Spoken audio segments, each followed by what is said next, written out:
S. Chan presents.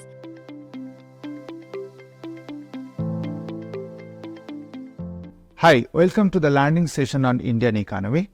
In these sessions, we will talk about planning in India. You will get more details in chapter 7 of the book, Datt Sundharam's Indian economy.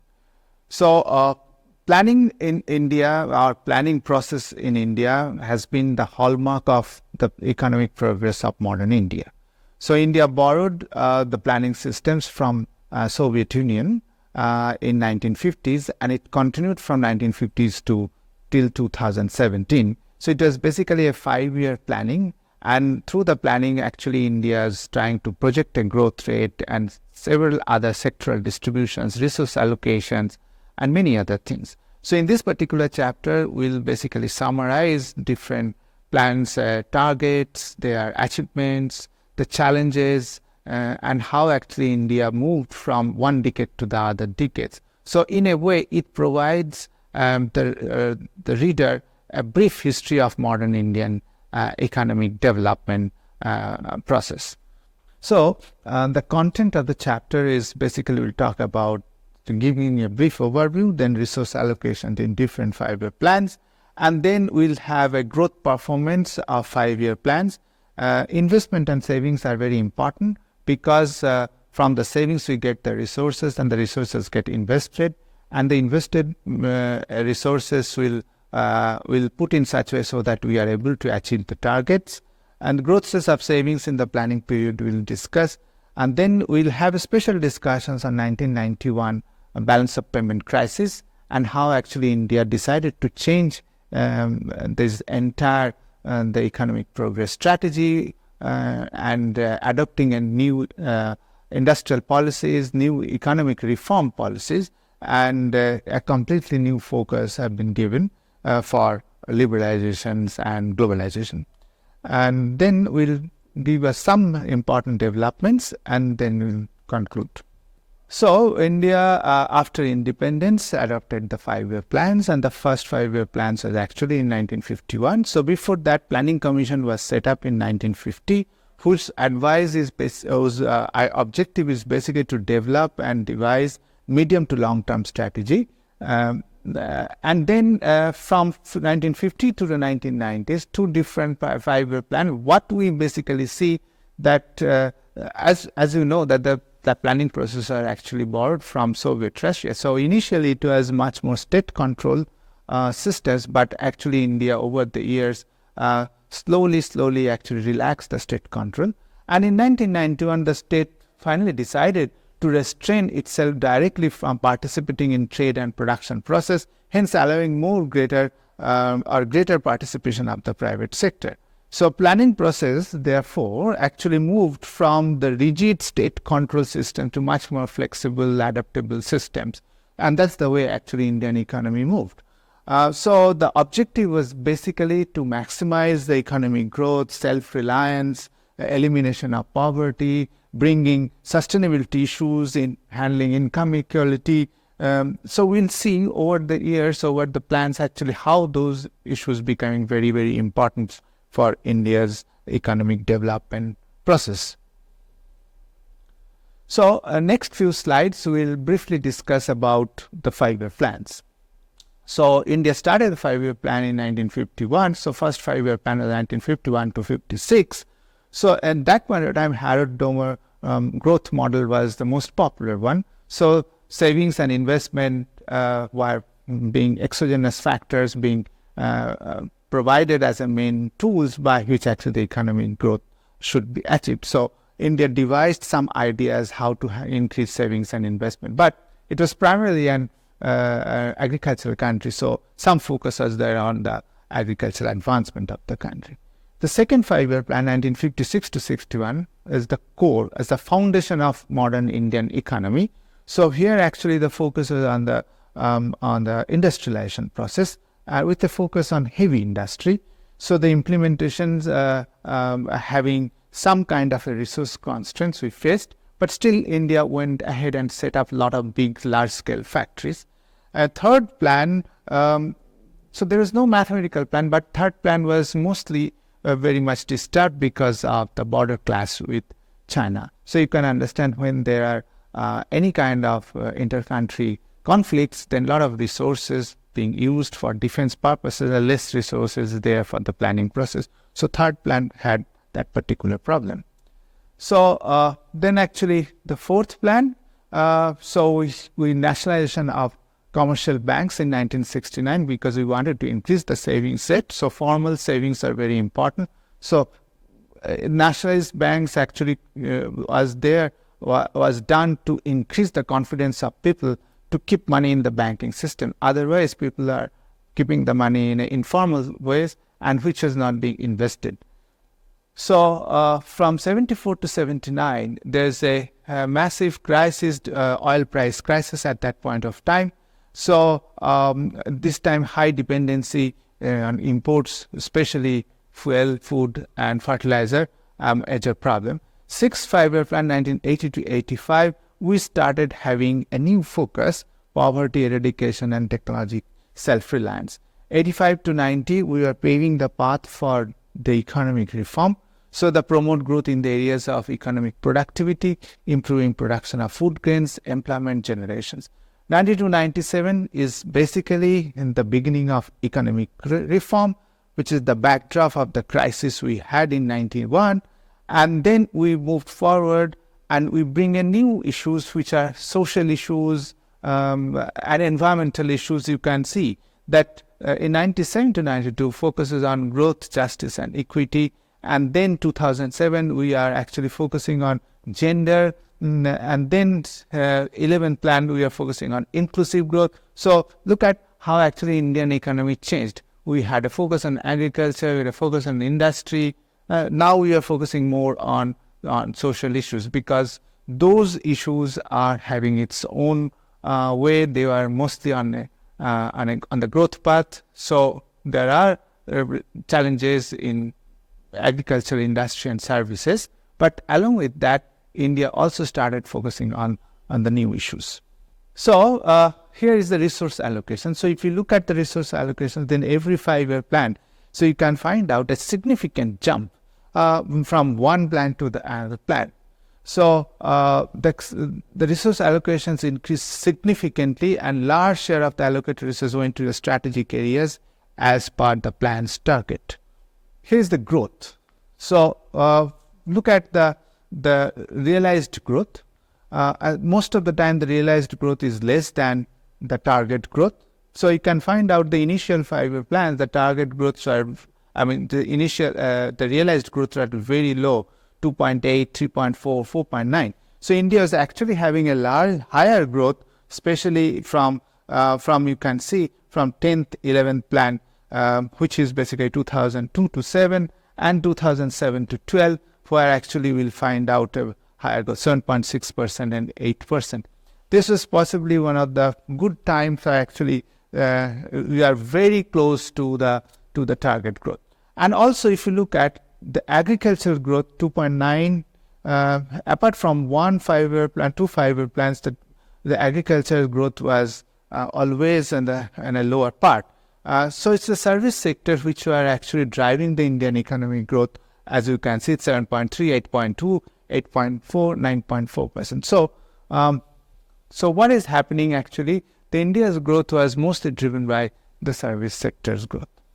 So many times actually different issues are having an impact on the growth. It's not that the resources are less or something like that. So sometimes there are wars, sometimes there are global phenomena, sometimes there are weak governments, also which played an important role in terms of plan achievements and plan targets fulfillment. So many times, for example, when there are coalitions governments, when there are general elections, so there are possibility of lower growth. So now you'll find out the sectoral share. This is a very important thing here actually for our readers to notice. Look at the first 5-year plan, the service sector's contribution was 30%, industry was 15%, and agriculture was 54%. So that means in our GDP in 1950s, almost 50%, half of the GDP is coming from the agriculture. So India was mostly an agrarian country. But if you look at the 12th 5-year plan, this number 54.7 has come down to 18%, 18.3%. So that means today's agriculture's contribution to our GDP is less than 20%. On the other hand, if you look at the service sectors, it has gone up from 30% to 51.5%. So you can see a major change. The agriculture has gone down and services have gone up. So that's interchangeability is the hallmark of Indian economic progress. But at the same time, if you look at the industry, has its own subtle way growing and coming down, you can say it's slowly going up. Okay, so industry is moving its own way, but agriculture and services played a major interchangeability since our independence. Okay, so now let's come to the investment and scenario. So investment is divided by public sector investment and the private sector investment. So if you look at here in this diagram, so you can see that this is the public sector investment which is going up and then it is coming down. But the private sector investment, you can see that significantly increased. So in the 12th five-year plan, 76.6% investment in the country was by the private sector. Okay, but on the other hand, say in the 6th five-year plan, it was just 47%. So numbers are given here. So you can see that India is moving towards, through its plan itself, is providing a space for the private sector. But when we took the idea from Soviet Union, it was mostly a state-controlled system, but we adapted the systems in such a way so that private sector can play its own role. Savings rate. The savings are divided into three parts: the household savings, private corporate savings, and the public sector savings. So in India, what is important is basically the household sector savings. So household sector savings is the dark one. So you can see then 10th, 11th five-year plan, actually the household sector savings are quite high. So you can see here that the household sector savings have reached to almost 23-24%, but it has come down in the 12th five-year plan. But private corporate sector, which is basically the profit of the private companies, are almost at the same level except the 11th five-year, 10th and 11th five-year, because this time the Indian economy is doing very well. So that's why private corporate sectors are making good profit. But public sector is always at a low level. So most important thing is that our total savings rate has increased and slightly started coming down here. So this is now being discussed in the public media that India's savings rate is actually coming down because less savings mean more consumption, but less savings means less money available for investment. So now coming to the 1991 balance of payment crisis. So in 1991, we found that we had current account deficit has gone up significantly. We used to import significantly, and large portion of that import is basically the crude oil. And then there is a legacy of persistent import from other countries, and the trade deficit increased substantially because of oil import. And to address the economic conditions, this was also been clubbed with other problems like high inflations and low growth. So low growth, high inflation, high balance of payment deficit actually pushed Indian economy to the corner. And finally, we decided to take up a major economic reform through IMF, International Monetary Fund guided strategies, which is basically twofold, what we call stabilization policy and structural adjustment. So in that case, actually, we are trying to privatize a lot of public sectors. We are trying to reduce the size of the government. At the same time, we are allowing private sectors to move forward. So we were making a lot of reforms in, for example, in case of industrial structures, in case of banking, in case of insurance sector. So major reforms in the capital market, major reforms in the trade sector. So throughout the early, few years of 1990s, we did those reforms, and then we started getting the benefit of that. So that has also been done through the planning process. because India adopted the 5-year plan, and this is the time actually when the planning process actually provided the space for the private sectors. So to conclude that, what important thing we'd like to highlight, that India ended its planning process in 2017, and Planning Commission was abolished, and new organizations called Niti Aayog, which has been set up.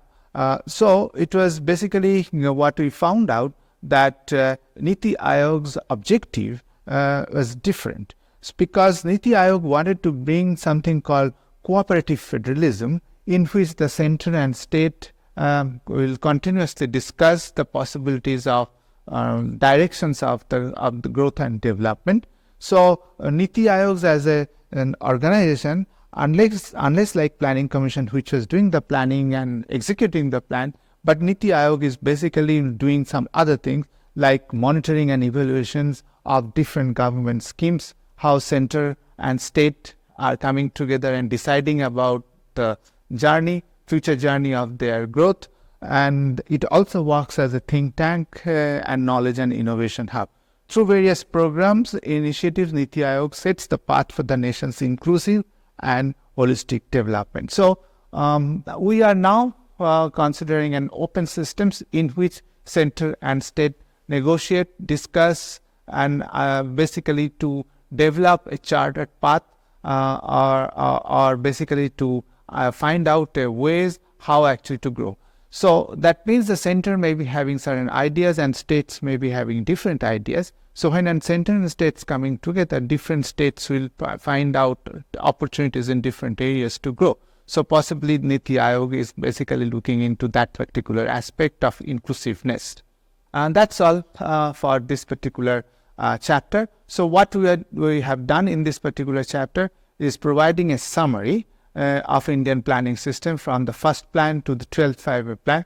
We also talked about the resource allocations, the growth achievements, the changes of share of agriculture, industry and services. We also talked about savings and investment drive, and then one or two major issues like creations of Niti Aayog and how the focus has changed over the years. Thank you very much. All rights reserved. This video has been prepared for educational purposes only. No part of it may be reproduced or copied without the permission of the copyright holder.